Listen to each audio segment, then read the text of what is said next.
Mind and body programme ਦੇਖ ਰਹੇ ਲੱਖਾਂ ਹੀ ਦਰਸ਼ਕਾਂ ਤੇ ਲੱਖਾਂ ਹੀ ਸਰੋਤਿਆਂ ਨੂੰ डॉक्टर निंदर रवि का सलाम अलैकुम, सत श्री अकाल, नमस्कार एंड वेरी गुड मॉर्निंग।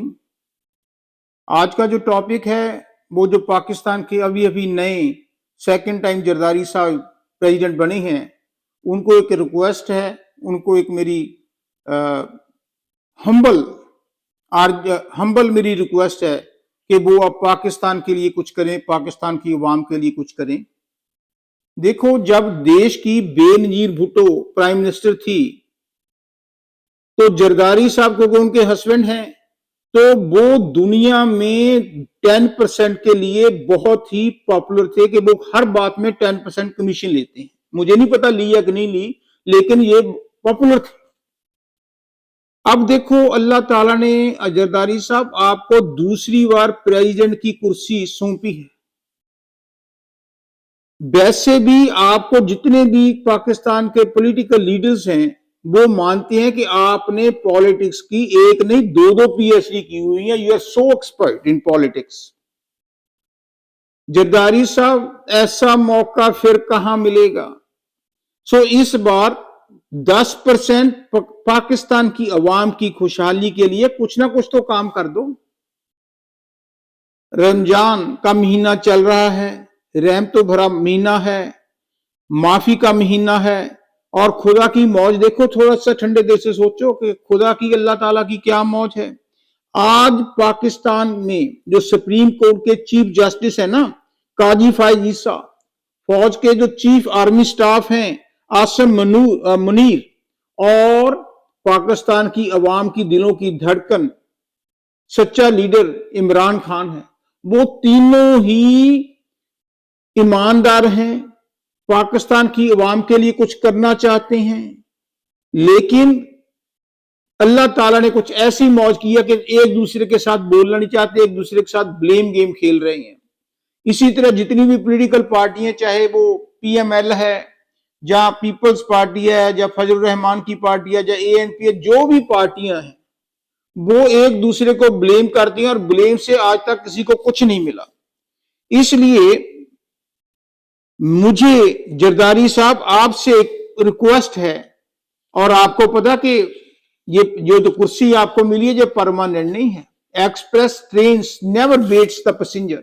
सो आपके पास ये गोल्डन चांस है, आप में हुनर भी है, यू आर एक्सपर्ट, सभी को इकट्ठा बिठा सकते हो, आपके पास पावर भी है कि आओ पिछली गलतियों को माफ करें, आगे के लिए पाकिस्तान की अवाम के लिए कुछ पॉलिसी अच्छी बना दो। पाकिस्तान की हर पॉलिटिकल पार्टी में अच्छे अच्छे लोग हैं, ईमानदार लोग हैं, जो पाकिस्तान की अवाम के लिए कुछ करना चाहते हैं, खिदमत करना चाहते हैं। और मजेदार बात यह है कि आपका जो डिसीजन है, आपकी जो कन्विंसिंग पावर है, उसको कोई इग्नोर नहीं कर सकता। कम से कम एक नेशनल गवर्नमेंट ही बना दो, जिस पर नेशनल गवर्नमेंट पर चीफ जस्टिस की स्टैंप हो, आर्मी चीफ की स्टैंप हो, फजल रहमान की स्टैंप हो, इमरान खान की स्टैंप हो, नवाज शरीफ की स्टैंप हो, और जितनी और भी पार्टियां हैं वो सभी एग्री करेंगी। फिर देखना, अगर सभी पार्टियां एग्री करगी और हमारा म्यूचुअल दिल से अंदर फैसला हुआ कि हमने अवाम की अब खिदमत करनी है, बहुत लूट लिया, बहुत एक दूसरे को गाली दे ली, बहुत लड़ाई झगड़े कर लिए, जब एक नेशनल गवर्नमेंट बन जाएगी ना, तो फिर हमें किसी आईएमएफ के पास जाना नहीं पड़ेगा। आप ये कम से कम फैसला कर लो कि जितने भी पॉलिटिशियन हैं, जितने भी ब्यूरोक्रेट्स हैं, फौजी हैं, जज हैं, बिजनेसमैन हैं, बिल्डर्स हैं, प्रॉपर्टी ओन्स करते हैं, जो भी हैं, वो ईमानदारी से, किसी को कुछ नहीं पूछना, कोई इनकम टैक्स की जरूरत नहीं, कोई नैब की जरूरत नहीं, ईमानदारी से 100% जो भी 10% है आपके पास, टोटल का 10% सरकारी बैंकों में, सरकारी खजानों में डाल दें। जब आप अपने पैसे निकालकर सरकारी खजानों में डालोगे, ना आईएमएफ की लोड रहेगी, और साथ ही देखना कि दुनिया भर में जितने पाकिस्तानी लोग रहते हैं, जो अपने देश को प्यार करते हैं, जब वो देखेंगे कि सभी लीडर, सभी बिजनेसमैन, सभी ब्यूरोक्रेट, सभी फौजियों ने अपनी जो भी उनके पास है उसमें 10% कम से कम निकालकर सरकारी खजाने में डाल दिया, तो वो तो आपके बैंक भर देंगे। फिर देखना आप किसी के पास पैसे मांगने की जरूरत नहीं होगी, रादर फिर आपकी नेचर भी चेंज हो जाएगी कि लूट लिया, जितना लूटना था, हेरा फेरी करनी थी कर ली, ब्लेम गेम करनी थी कर ली, अब अवाम की सेवा करनी है। जब अवाम की सेवा करोगे तो अल्लाह ताला भी खुश होगा, आपकी लाइफ में रात को सुकून भी आएगा। जो देखते हैं ना भी सोने की चेन, हर बंदा चाहता है, सोने की चेन से सुख नहीं होता, सोने की चेन से आराम नहीं आता, सोने की चेन जितना मर्जी सोने हीरे जवाहरात उससे खुशहाली नहीं होती। जो लोग रात को चैन से सोते हैं ना, उसको आराम से नींद आती है, वही खुश होता है। और खुशी के लिए, अल्लाह ताला को खुश करने के लिए, अपनी जिंदगी के मकसद को पूरा करने के लिए अब इकट्ठे हो जाओ ताकि हम गरीब अवाम की सेवा कर सकें। उन्होंने बहुत दुख देख लिए, उन्होंने बहुत गरीबी देख ली, उनके पास पानी नहीं है, गैस नहीं है, बिजली नहीं है। जब आप इकट्ठे होकर एक मुट्ठी बन जाओगे कि हमने अवाम की हेल्प करनी है, और रमजान का महीना चल रहा है तो जफ्फी पा जाओ एक दूसरे को, माफी का महीना तो वैसे ही मानते हैं, तो ये करने के लिए जरदारी साहब आपके पास गुण है।